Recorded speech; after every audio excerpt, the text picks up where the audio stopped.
Lunes 10 de marzo de 2025. Tres mensajes del Evangelio de hoy, tomado del Evangelio de San Mateo, capítulo 25, versículos del 31 al 46. En aquel tiempo, dijo Jesús a sus discípulos: Cuando venga en su gloria el Hijo del Hombre, y todos los ángeles con él, se sentará en el trono de su gloria, y serán reunidas ante él todas las naciones. Él separará a unos de otros, como un pastor separa las ovejas de las cabras, y pondrá las ovejas a su derecha y las cabras a su izquierda.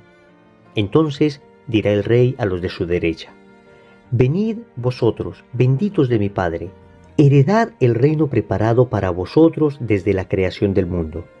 Porque tuve hambre y me disteis de comer, tuve sed y me disteis de beber, fui forastero y me hospedasteis, estuve desnudo y me vestisteis, enfermo y me visitasteis, en la cárcel y vinisteis a verme. Entonces los justos le contestarán: Señor, ¿cuándo te vimos con hambre y te alimentamos, o con sed y te dimos de beber? ¿Cuándo te vimos forastero y te hospedamos, o desnudo y te vestimos? ¿Cuándo te vimos enfermo o en la cárcel y fuimos a verte?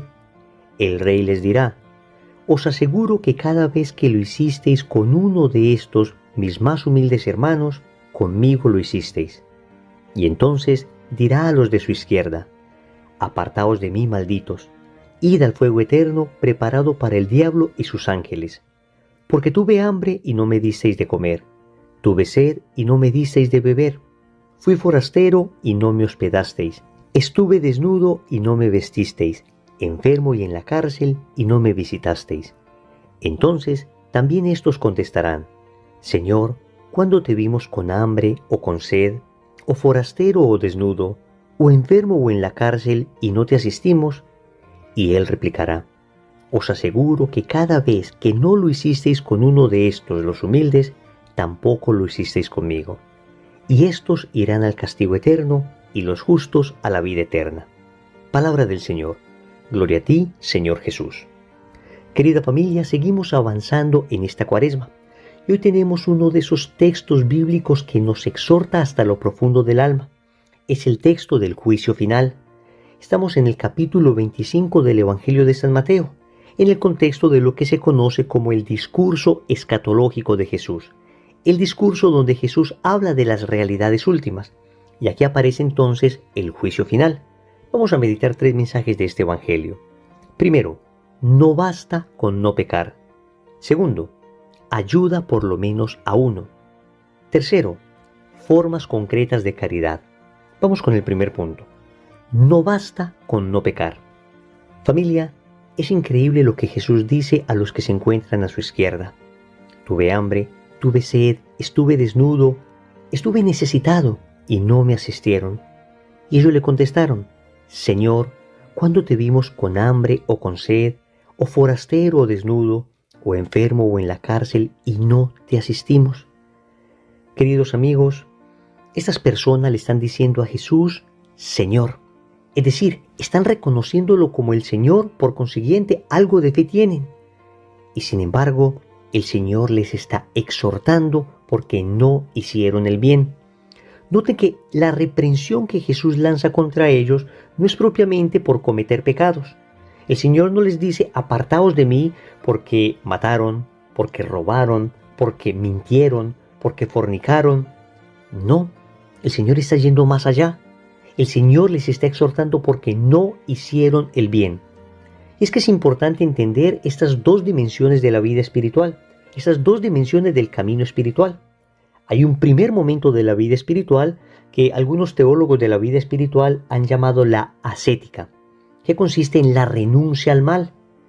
Es necesario este primer paso y consiste fundamentalmente en cumplir los mandamientos. Consiste fundamentalmente en renunciar al pecado. Sin embargo, no basta quedarnos allí, porque después de la ascética, de la renuncia al pecado, viene un segundo momento espiritual que se conoce como la mística, es decir, el ejercicio de la caridad, unirnos a Cristo a través del amor, y muy concretamente a través del amor al prójimo.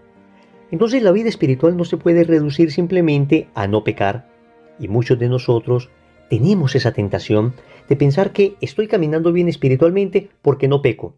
Repito, es indispensable este primer paso. Buscar definitivamente huir del estado de pecado, estar habitualmente en gracia de Dios. Pero no es suficiente con eso. Además debo crecer en virtud, debo practicar las virtudes, debo asemejarme a Cristo, debo unirme al Señor y fundamentalmente hacerlo a través del ejercicio de la caridad. Entonces, no basta con no pecar, es absolutamente indispensable amar.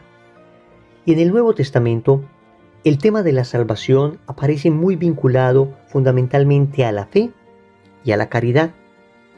Recordemos cuando el evangelista San Juan dice en su Evangelio, capítulo 3, versículo 16, porque tanto amó Dios al mundo que entregó a su Hijo único para que todo el que crea en Él no perezca, sino que tenga vida eterna. Este es el corazón, el resumen de todo el Evangelio. Acá San Juan nos habla de la necesidad de la fe para salvarnos. El que cree en Jesús se salva. Pero no basta una fe sin obras. Dirá el apóstol Santiago que una fe sin obras es una fe muerta. Por eso a la fe hay que unirle la caridad. Y hoy en el Evangelio el Señor nos está mostrando que el juicio final ciertamente se hará en términos de fe, pero también en términos de caridad. Es necesario ejercitar la caridad. Y eso nos lleva a un segundo punto. Ayuda por lo menos a uno. Y esto es lo que Jesús respondió a aquellos que estaban a su derecha cuando ellos le preguntaron: ¿cuándo hicimos todo esto contigo que no nos dimos cuenta? Jesús les dice: os aseguro que cada vez que lo hicisteis con uno de estos, mis humildes hermanos, conmigo lo hicisteis. Yo sé que en muchas ocasiones nos sentimos abrumados, sobrepasados por la situación de enfermedad, de hambre, de pobreza, por la situación del dolor del mundo en general. Y a veces nos sentimos incapaces de ayudar a tanta gente. Pero lo que hoy el Señor está diciendo es que tal vez no te está llamando a ayudar a todo el mundo. Algunos pocos tendrán esa extraordinaria misión de levantar obras que ayudan a muchísimas personas. Pero la inmensa mayoría de nosotros, cristianos de a pie, tal vez podemos ayudar simplemente a uno. Y eso es lo que está diciendo el Señor. Cuando ayudasteis a uno de estos, los más humildes, a uno de estos, los más pequeños, dirá otra traducción, me ayudaste a mí. Lo que el Señor nos está diciendo hoy es: oye, no te angusties porque no los puedes ayudar a todos, pero por lo menos a uno sí puedes ayudar. Por lo menos a esa persona que te extiende la mano pidiendo un pedazo de pan. Por lo menos a esa persona concreta que tiene un dolor en su corazón y necesita un consejo. Por lo menos a esa persona puntual que te pidió una oración. Ciertamente, no alcanzaremos a curar las necesidades del mundo entero, pero podremos ayudar a esa persona concreta. Y de esa manera evitaremos caer en la tentación que nos propone el enemigo de abrumarnos, de sentirnos tan desbordados por tal cantidad de personas que necesitan ayuda, que al final terminemos paralizados no ayudando a nadie. El Señor hoy nos está diciendo en el Evangelio: oye, por lo menos a uno. Lo que te pido es que ayudes a esa persona concreta. Que si ayudas a ese, es a mí a quien estás ayudando. Tercero, formas concretas de caridad. El juicio que el Señor hace sobre los de la derecha y sobre la izquierda es un juicio basado en las obras de misericordia. En este caso, las obras de misericordia corporales. Dar de comer al hambriento, dar de beber al sediento, dar posada al necesitado, vestir al desnudo, visitar al enfermo, socorrer a los presos. Hay una más que es enterrar a los muertos, que aunque no aparece en el Evangelio, la Iglesia nos ha hablado de ella como la séptima obra de misericordia corporal. Ven, tenemos formas muy concretas de ayudar, porque en ocasiones todo esto queda en bellos discursos, en bellas palabras. Todo ello queda en un lindo sentimiento de ayudar en general. La Iglesia, que es madre y maestra, nos enseña de manera concreta cómo podemos ayudar. Necesitamos dar pan al que tiene hambre. En ocasiones, esa persona que se nos acerca al carro a pedirnos una moneda, tal vez tengamos desconfianza de darle la moneda, pero podemos tener un pedazo de pan para darle.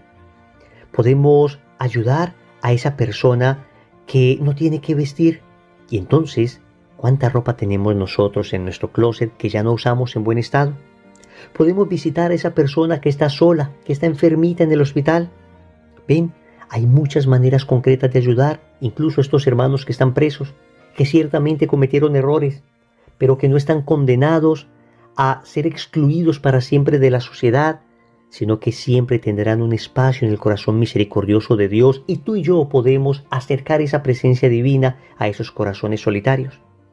Pero también existen obras de misericordia espirituales, las siguientes: enseñar al que no sabe, dar un buen consejo al que lo necesita, corregir al que está en el error, perdonar las injurias, consolar al triste, sufrir con paciencia los defectos de los demás, rogar a Dios por los vivos y por los muertos. Ven, son formas concretas de ejercitar la caridad. Estoy seguro que nosotros no hemos reparado lo suficiente, no hemos pensado lo suficiente en que cuando nosotros estamos soportando pacientemente a una persona que tal vez nos está haciendo la vida imposible, estamos ejercitando la caridad con esa persona. Es increíble, pero es así. O cuando amorosamente corregimos a alguien, también estamos ejercitando la caridad. O cuando alguien necesita un buen consejo y se lo damos desde el amor, desde la verdad de Cristo, también estamos ejercitando la caridad, la misericordia. O cuando estamos enseñando incluso a nuestros hijos, estamos también viviendo las obras de misericordia. Ven, son muchas maneras concretas que tenemos de ejercitar la caridad y no lo sabíamos. Pues a partir de hoy, queridos amigos, vamos a empezar a tener todo esto presente, porque cada vez que lo hicisteis con uno de estos más pequeños, conmigo lo hicisteis, dice Jesús. Oremos. Amado Señor, hoy te doy gracias porque el Evangelio me exhorta. Y el Evangelio me habla de la necesidad de hacer el bien, de no quedarme cómodo en el primer paso de la vida espiritual, de no quedarme allí en evitar el pecado, sino de dar pasos decisivos hacia la caridad, hacia la ayuda al necesitado. Ciertamente en ocasiones me siento abrumado por tantas personas a las que hay que ayudar, pero tú hoy me muestras en el Evangelio que puedo empezar con uno, con esa necesidad puntual que tiene ese hermano que tú me estás presentando. Dame, Señor, la caridad y el discernimiento suficiente para poder ayudar adecuadamente. Finalmente, te suplico que todo esto no quede en bellos sentimientos, en lindas ideas o en palabras bonitas. Enséñame, Señor, a ejercitar la caridad de forma concreta a través de las obras de misericordia corporales y espirituales. Señor, dame lo que me pides y pídeme lo que quieras. Amén.